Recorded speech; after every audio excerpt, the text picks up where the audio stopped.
Hi guys, जय हनुमान। स्वागत आप सभी का आपके अपने चैनल में।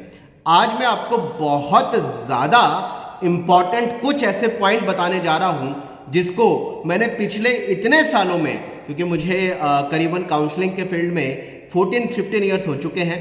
हर साल, अब पिछले 7-8 सालों से अगर मैं बात करूं, मिनिममली 25 से 30,000 यानी 25 से 30,000 बच्चों की काउंसलिंग हर साल मैं ये कह सकता हूँ कि गाइड करते हैं, उनको हेल्प करते हैं काउंसलिंग में, कॉलेज पहुँचाने तक उनको सपोर्ट देते हैं। ये तो केवल एक बच्चे जो कम्युनिकेशन डायरेक्ट होता है, बाकी सोशल हैंडल को मिलाऊंगा तो कई और हज़ारों बच्चे इससे ज़्यादा होंगे।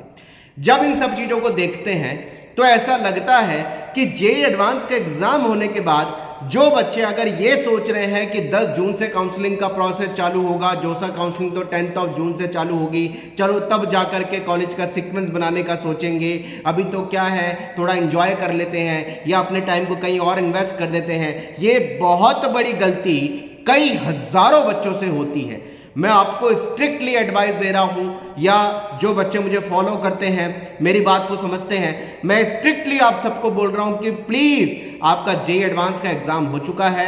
अब केवल जिन बच्चों को बिट्स का एग्जाम देना है, बिट्स के एग्जाम के लिए 2-3 घंटे 4 घंटे पढ़ लेंगे बहुत है, लेकिन बचे हुए टाइम में आपको अपने कॉलेज की काउंसलिंग में आपकी जो जेईई में इनकी रैंक आई है, इस पे कौन से कॉलेज की कौन से ब्रांचें मिल पाएंगी, और आईआईटी में जो भी आपके अभी कैलकुलेटेड मार्क्स हैं, एक्सपेक्टेड मार्क्स हैं, 31 मई को आप सभी के रिकॉर्डेड रेस्पॉन्स आ जाएंगे। आप सभी अपने मार्क्स को एग्जैक्ट कैलकुलेट कर भी लेंगे और उस कैलकुलेशन के हिसाब से आपकी क्या रैंक आ पाएगी। मैंने कल एक वीडियो में एक्सपेक्टेड मार्क्स पे क्या रैंक आने की, एयर आने के चांसेस हैं, वो बता दिया है। और साथ साथ जो बच्चे कैटेगरी में है उनको भी बता दूंगा, 1-2 वीडियो और अभी आ जाएंगे जिसमें आपके एक्सपेक्टेड मार्क्स पे कैटेगरी में आपकी क्या क्या रैंक आएगी वो भी पता चल जाएगा। ये सब चीजें अब आपको पता चल जाएंगी, लेकिन जेईई में इनकी रैंक तो आपके हाथ में है, एडवांस की भी एक्सपेक्टेड रैंक आपको मिल रही है। इन दोनों चीजों का फायदा उठाइए। प्लीज ऐसी गलती मत करिए कि 10 जून से जोसा काउंसलिंग का टाइम चालू होगा तब हम अपने कॉलेज के प्रेफरेंस को बनाएंगे।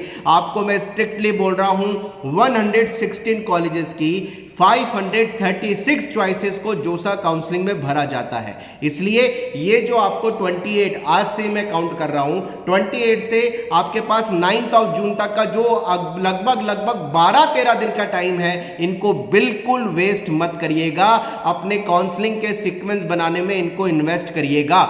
ऐसा ना हो कि 10 जून से 11 दिन का टाइम आपको चॉइस फिलिंग का मिलेगा, यानी 10 जून से करीबन 22 जून तक आपको चॉइस फिलिंग का टाइम मोस्टली मिल रहा होगा।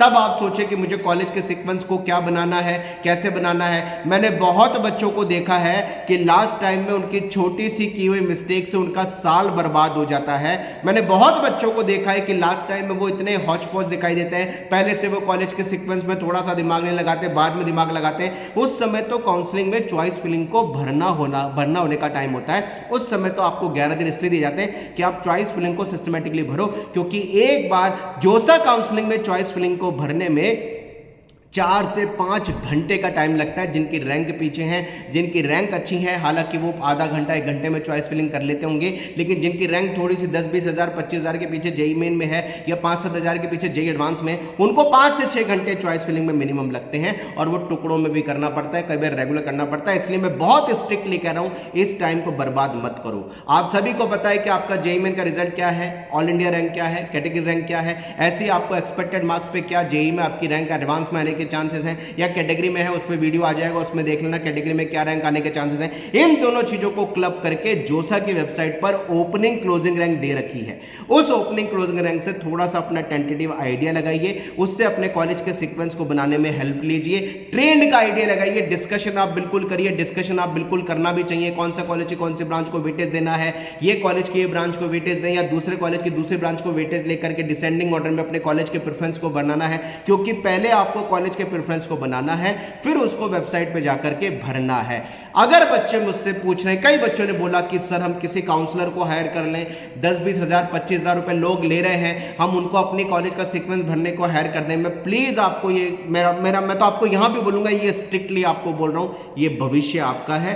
आपको पता है कि आपको किन किन ब्रांचेस में जाना चाहिए, आपको पता है कि किन किन ब्रांचेस में आपका इंटरेस्ट आ सकता है। उन सब चीजों को देख करके अपने काउंसलिंग का ऑर्डर सही बनाइए। आप खुद ही अपने कॉलेज के सीक्वेंस को भरिए तो बहुत ज़्यादा बेटर रहेगा, क्योंकि किसी और से आप पूछेंगे तो वो उसका IQ हो सकता है कि वो इन कॉलेज के इन ब्रांच को अपने एक्सपीरियंस के हिसाब से आपको बताए। इवन तक मैं अपनी बात भी करूं तो मेरे हिसाब से भी कॉलेज के ब्रांच का सीक्वेंस मैं जस्टिफाई करके बच्चों को बताता हूं, लेकिन स्टूडेंट को भी पर्टिकुलर देखना है कि सर ने जो बताया है क्या इस ब्रांच में मेरा इंटरेस्ट पर्टिकुलर आ सकता है, क्योंकि 4 साल आपको कॉलेज में पढ़ना है, एक दिन नहीं पढ़ना। और 4 साल पढ़ने के बाद अगर आप कॉलेज से निकलते हैं तो आपके पास या तो नौकरी होनी चाहिए, या स्टार्टअप में आपको जाना है, या फर्दर क्वालिफिकेशन ऐड करनी है, या MS करना है, GRE लिख करके कुछ और करना है, MBA करना है, वो सब अलग बात होती है, लेकिन 4 साल कॉलेज में पढ़ना बहुत ज्यादा जरूरी है। इसलिए बच्चों मैं क्लियर बोलूंगा, अपने काउंसलिंग के सीक्वेंस को बनाना चालू करिए, पूरा दिमाग लगाइए, हर कॉलेज पे सोचिए, हर ब्रांच में सोचिए। इंडिया में इतने सारे IITs हैं,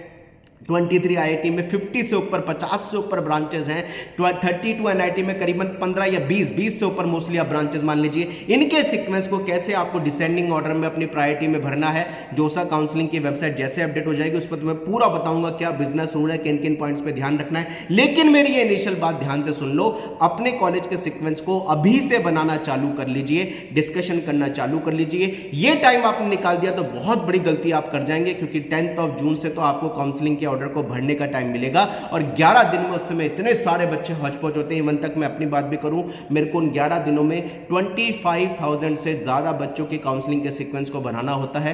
इसलिए मैं आपको पहले कह रहा हूं, अपनी सीक्वेंस को बनाना चालू कर दो। अगर आपने टाइम वेस्ट किया तो ये आपकी जिम्मेदारी होगी, क्योंकि मैंने बहुत बच्चों की काउंसलिंग में गलतियां देखी है, उनका भविष्य अननेसेसरी रैंक आने के बाद भी बर्बाद होते हुए देखा है, मैं क्लियर बोल रहा हूं। इसलिए बच्चों इस टाइम को वेस्ट मत करो, अपने कॉलेज के सीक्वेंस को मेरे भाइयों बना लो, उसमें दिमाग लगाना चालू कर दो, कॉलेज और ब्रांच के स्कोप को पढ़ना चालू कर दो। ये पूछते हैं सर इलेक्ट्रिकल में क्या होता है, मैकेनिकल में क्या होता है, EC में क्या होता है, सर AA में क्या होता है, सर इस ब्रांच में मेटलर्जी में आखिर कोई स्कोप है या नहीं है, सर प्रोडक्शन में जाना है जाना, इंडस्ट्रियल में जाना नहीं जाना, माइनिंग में जाना नहीं जाना, सिरेमिक में जाना नहीं जाना, इतने सारे क्वेश्चन है। मैं आपको सबको कह रहा हूं, हर ब्रांच में जो आपको मिलने की प्रोबेबिलिटीज है उनके गूगल में सर्च मारिए, कॉलेज के इलेक्टिव पढ़िए, सब्जेक्ट्स पढ़िए, क्योंकि सब्जेक्ट आपको 4 साल पढ़ने हैं, उन सब्जेक्ट को पढ़िए। कौन सा कॉर्नर माइनर, कौन सा कॉलेज माइनर ऑफर कर रहा है, कौन सा कॉलेज में मेजर ज्यादा पढ़ाया जा रहा है, कौन सी IIT में ब्रांच के प्रेफरेंस के सीन क्या चलता है, ये सारा आपको अपने लेवल पे थोड़ा R&D करके अब रखना पड़ेगा। थोड़ा इसका सीक्वेंस बनाने के हिसाब से स्कोप देखिए, अपना इंटरेस्ट देखिए, कॉलेज में ब्रांच का ट्रेंड देखिए, ओपनिंग क्लोजिंग में क्या मिलने की पॉसिबिलिटी है उसको थोड़ा सा आइडिया लगाइए। ये सारी चीजें आइडिया लगा करके अपने सीक्वेंस को बनाना चालू कर दो। बिल्कुल मैं स्ट्रिक्टली बोल रहा हूं, इन चीजों में आपको फायदा होगा। अगर आपने ये 13 दिन निकाल दिए, वेस्ट कर दिए, तो आपको बहुत बड़ा नुकसान होगा। आगे जाकर के बहुत सारे बच्चों को हौच-पौच देखता हूं, वो कॉलेज के प्रेफरेंस को सही नहीं भर पाते हैं। ऐसा मत करिए, ये टाइम यूज करिए, बस मैं यही कहना चाहता हूं। क्योंकि 31 मई को आपके रिकॉर्डेड रिस्पॉन्स एडवांस के आ जाएंगे, उससे आपके एग्जैक्ट कैलकुलेटेड मार्क्स आ जाएंगे। लेकिन आपने क्वेश्चन पेपर तो देख ही लिया है, आपको पता ही चल गया कि एक्सपेक्टेड मार्क्स आपके टेंटेटिव कितने, 10 15 20 नंबर का फर्क आएगा। उस समय जब हम देखेंगे, ये 3 दिन भी हम क्यों वेस्ट करें, अपने सीक्वेंस को बनाना चालू करो, बस मुझे यही कहना है। मिलता रहूंगा, मैं बहुत हेल्प करूंगा जोसा काउंसलिंग में, लेकिन मैं आपको फ्रैंकली बोल रहा हूं, मैं आपको बिल्कुल फ्रैंकली बोल रहा हूं, ये भविष्य आपका है। आपको इंजीनियर बनना है तो आपको भी अपना दिमाग कॉलेज के सीक्वेंस में जस्टिफाई लेवल पे लगाना होगा। उससे पहले आपको नॉलेज होना, काफी चीजों की जरूरत है। विश ऑल द बेस्ट, जय हनुमान। कमेंट बॉक्स में लिखो, मिलते रहेंगे आपके साथ, जुड़े रहेंगे आपके साथ, लेकिन ये काम कर लेना भाई।